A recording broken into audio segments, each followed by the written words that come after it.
Chelsea, seriously, I just want you to know that I was here when this happened. It's a stretch, and it's in, and I can't remember the last time I saw something like this. Aguero!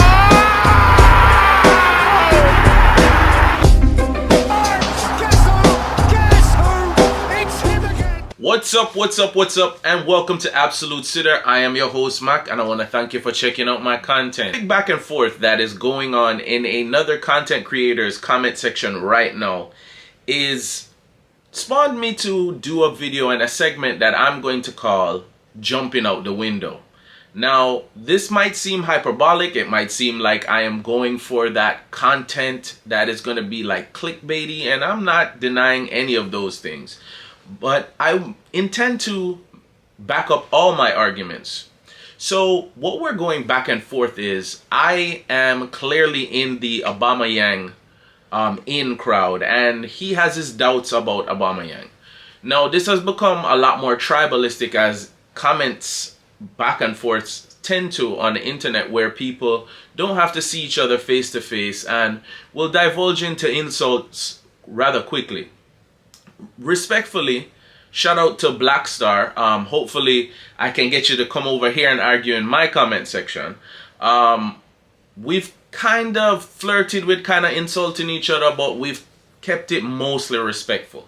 So he has his doubts about Aubameyang and started off with me replying to one of his comments where he was saying that he would much rather sign Memphis Depay than Aubameyang. Now, I'm jumping out the window and saying this as bold as I can. Aubameyang, with our current squad and our manager, even being signed this late in the window, immediately means that he can come in and challenge for the Golden Boot. I didn't mince words. Yes, your Harry Kane. Yes, Jesus that looks very much on point to be on the Golden Boot race. Haaland, all of those people. I'm not saying he's definitively going to win it. I'm saying that Aubameyang, with our current squad, even with the deficiencies in creativity from midfield, can come into this Chelsea squad and challenge for the Golden Boot. Not taking it back. I'm jumping out the window on that. And I'll defend that point right now. So mostly, let's first debunk, or in my opinion, debunk most of the rhetoric that's around Aubameyang. There is this argument that he has a bad attitude. Well, he's really only had one falling out with one particular manager. The same can be said about Lukaku with Thomas Tuchel. And while Thomas Tuchel takes responsibility for that, and from the stories that are going around about what happened, you can definitely see where Thomas Tuchel didn't need to make certain comments. I don't see anybody saying that Lukaku has an attitude problem, even though he's arguably only been successful under one management in a very specific style of play, in a very specific system, in a manager that will micromanage his diet, their workout routines, and also their positional play. Not to mention, this is also in the Serie A. He's only lobbed at Aubameyang because he's gotten in trouble for showing up late to practice. Stuff that I don't care about. They internally take care of those disciplinary things. They happen to him in a much younger time. And somehow or another, what keeps being brought up is his goal scoring record at the end of Arsenal, but yet ignoring his time where he was literally on pace, keeping pace with Benzema from January, when he went to a Barcelona team that's very much in transition under a fairly new manager. The next argument, he's over 30. Look, guys, while I don't want an entire team of 30-year-olds, and I will be the first person to admit that Aubameyang is very much a stopgap that's probably going to get us through 1 or 2 seasons, maybe push it into a 3rd season if he's willing to be a rotational player. We need to cut this out now. Thiago Silva is in his 30s, deep into his 30s. Koulibaly is in his 30s. Rudiger is in his 30s. The same player we were freaking out about losing and had all the pace in the world. Azpilicueta is clearly now on the back end of his prime now, but still offers to the team. Cristiano Ronaldo is in his late 30s. Who else are we talking about? Benzema is in his 30s. And Lewandowski is in his 30s. Can we get over this rhetoric about 30-year-olds? I don't know if people really buy into this idea that once you touch 30, you're going to fall apart.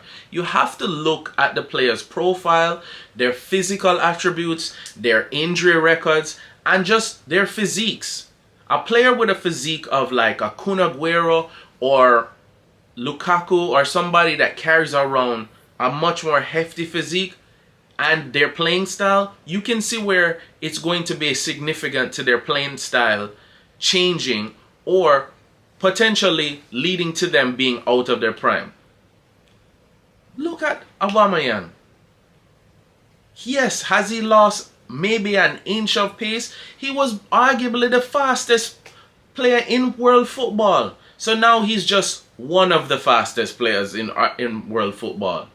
And unlike this silly narrative that he's some kind of speed merchant, kick and run player that only relies on his pace, which is another thing we was arguing back and forth about.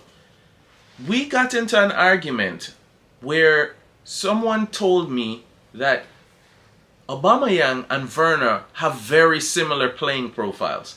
Now, I'll be the first to admit something that no one in the comment section wants to, and that we all do secretly. If you just go and compare their highlights, yes, looking at a player's highlights don't tell you everything. But when you look at the player's highlights, you can see the type of goals that they score. You can see the type of movement that they make. Other than the speed, to compare Werner and Aubameyang means that you're either not familiar with one of those players' profiles, or you're just simply making it a very generic comparison and saying, well, he's fast and he's fast, so they're the same player. Aubameyang is a natural finisher, and what he definitely worked on over time and now into his 30s is working on his ability to finish chances at a much higher rate, which was already at a higher rate than both Lukaku and Timo Werner. Timo Werner, who I loved having on the team, by the way, and I'm sad to see him go, because I actually would have liked to see him play in addition with this signing. Unlike those players, he's a natural finisher. If you look at the type of finishes that Aubameyang is capable of, not only is he able to finish from distance, he can chip, he has the ability to anticipate where the goalkeeper is going to go, anticipate crosses. His off the ball movement is second to none. It's very elite level. This idea that he just plays on the shoulder of the last defender and can only score goals in transition. You're not paying attention to the same game. I'm paying attention to the same player. Also, if you pay attention to what Thomas Tuchel has been asking for, and the very damning fact that Thomas Tuchel is flirting with basically just asking out in public for the player, he is pushing the idea of having a fluid attacking three, meaning that while he might have a center forward, he needs a center forward that can go out wide and give the wingers the ability to go and momentarily play false nine, meaning that I don't want to replace Kai Havertz. I want someone who can play up front in addition to Kai Havertz. My ultimate idea would be to see Mason Mount and Kai Havertz basically fighting over the same minutes, with Aubameyang and Sterling up front, possibly Pulisic, depending on injury and just form. Whoever's in the attack. Remember also, a stopgap is a transition. So with us looking at and hopefully being able to maybe pull off signings like Nkunku next year, who has the ability to play anywhere across the front three, this accommodates a player like this. And with 5 subs also allows us to possibly see him go out wide and accommodate Broja coming on and getting some minutes. This is why I'm so confident with this signing. And you can go back and see how unconfident and how much doubt I had about Lukaku. And sadly, I am right about that. I wanted to be wrong about that. Go back into my videos from last year and you can see. Matter of fact, look about here and you probably see the link to that video. Shameless plug. So, I'm going to jump out the window again and say, not only do I want to see Aubameyang signed, and not only will I celebrate if he is signed, I think straight away he improves our attack so much that we will have someone who we can rely on, our striker, to take penalties. Something that we probably couldn't say with confidence since Diego Costa or Didier Drogba. We'll have someone who can finish from distances as well as chip the keeper and anticipate the goalkeeper's movement in one-on-one situations and two-on-one, something that we don't have now.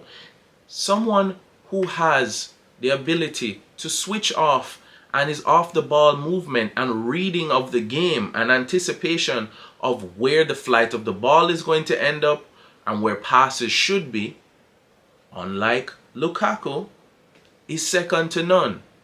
So I'm jumping out the window with Aubameyang on the fact that if we sign him, he can immediately challenge for the Golden Boot, and I'm setting a lofty goal of 16 plus goals with maybe, let's go for his highest tally of assists, maybe 5 or 6 assists. Straight away. Let's see how well. That's a bit much. Let's see how well that ages. 16 plus in the Premier League. Jumping out the window on that. Next time, I'll tell you what I'm jumping out the window with Liverpool and where they'll finish. And spoiler alert, it's not champions. And I would dare to say they're fighting for second place. And that's only after watching 2 games. Stay tuned.